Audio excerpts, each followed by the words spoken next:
Bonjour à tous, voici la capsule 7 du cours 7, traitant du chapitre 4, la combinaison linéaire des orbitales atomiques, la suite de la théorie de l'hybridation, où nous allons aborder les orbitales moléculaires issues des combinaisons linéaires des orbitales atomiques. Le modèle CLOA, donc combinaison linéaire d'orbitales atomiques, en anglais LCAO, est basé sur le principe suivant. Pour construire des orbitales qui décrivent les électrons dans une molécule, et les électrons précisément de valence, eh bien, on va utiliser une combinaison des orbitales atomiques, on avait noté psi, en les combinant tout simplement mathématiquement, et ainsi on aura des orbitales moléculaires qui vont décrire les probabilités de présence, les énergies, etc., des électrons de valence dans une molécule. Par exemple, la molécule de H2, on reconnaît ici les représentations conventionnelles des orbitales 1s pour les atomes. Eh bien, la molécule va être représentée comme ceci, par l'intermédiaire d'une orbitale moléculaire, qu'on appellera ici sigma.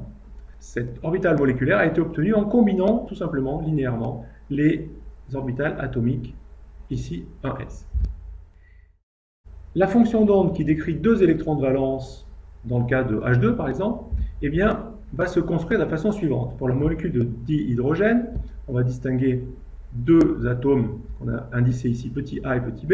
Ces deux atomes liés sont en fait, lorsqu'ils sont séparés, décrits au niveau de leur structure électronique par une orbitale 1s, 1sa pour Ha, 1sb pour Hb. Ces deux orbitales atomiques peuvent être combinées mathématiquement, n'oublions pas que psi est une fonction mathématique, pour construire une orbitale moléculaire. Il y a deux combinaisons possibles.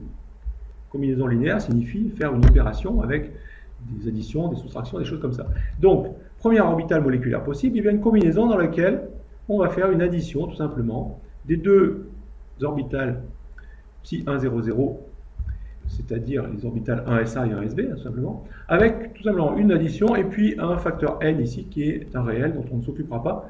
On peut noter cette combinaison linéaire, hein, c'est une opération mathématique, comme ceci, donc tout simplement une addition.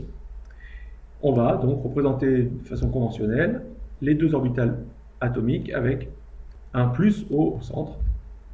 Autre combinaison linéaire possible, eh bien tout simplement une soustraction qui va donner une seconde orbitale moléculaire possible. On note ici le signe moins. On prendra systématiquement les fonctions psi comme étant positives. Et donc, on peut noter aussi la nouvelle orbitale moléculaire qu'on appelle sigma s étoile.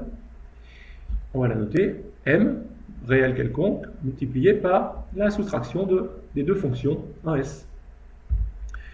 De façon conventionnelle, on représentera donc les deux orbitales de signes différents pour manifester le fait qu'on fait une soustraction. Regardons le résultat sur la probabilité de présence des électrons.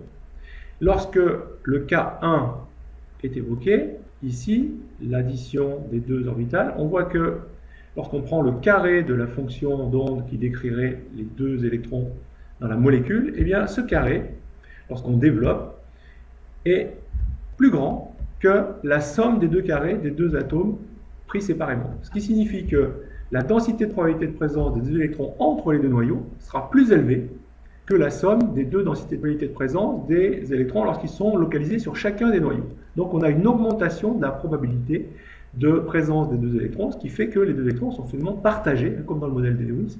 Et donc on a une orbitale qu'on appellera une orbitale moléculaire liante, parce qu'il y a partage des électrons et augmentation de la densité de probabilité de présence. On pourra noter, on pourra dessiner une orbitale ici, sigma, qui manifeste par sa forme une densité de probabilité de présence forte entre les deux noyaux.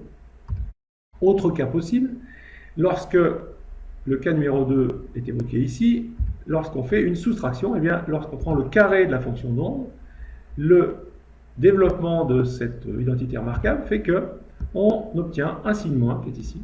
Et donc on voit que la valeur sigma s étoile au carré sera plus petite que la somme des deux carrés, des deux fonctions d'onde atomiques prises séparément. Donc on a ici une probabilité de présence des deux électrons plus faible entre les deux noyaux.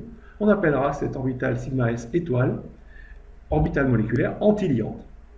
On va se retrouver donc avec un plan nodal au niveau de la représentation conventionnelle de cette orbitale, puisque entre les deux noyaux, qui seraient situés ici et là, eh bien, on a zéro chance de trouver les deux électrons de liaison. On va définir maintenant ce qu'on appelle une liaison sigma, ou les liaisons sigma, qui sont par définition des orbitales moléculaires qui ont été obtenues par recouvrement, par combinaison d'orbitales atomiques le long d'un même axe. C'est le cas de la molécule H2 pour son orbitale moléculaire sigma S ou sigma S étoile. La représentation conventionnelle donnera donc une orbitale moléculaire antiliante avec un trait liant les deux orbitales atomiques, et elle est antiliante, donc on sait que dans le cas des orbitales 1s, il faut avoir une orbitale de signe différent de l'autre, qui correspond donc à une soustraction des deux fonctions d'onde. Pour l'orbitale moléculaire liante, sigma s, simplement, les signes seront identiques, et voilà la représentation conventionnelle des orbitales moléculaires, qui se base sur la représentation conventionnelle des orbitales atomiques. Venons-en au diagramme énergétique, dit diagramme de corrélation. On a de part et d'autre, ici, les orbitales atomiques des deux atomes, et au milieu, on va représenter les orbitales moléculaires, c'est-à-dire les niveaux d'énergie des orbitales moléculaires. Ici, le niveau 1s est le niveau des orbitales atomiques de chacun des atomes d'hydrogène.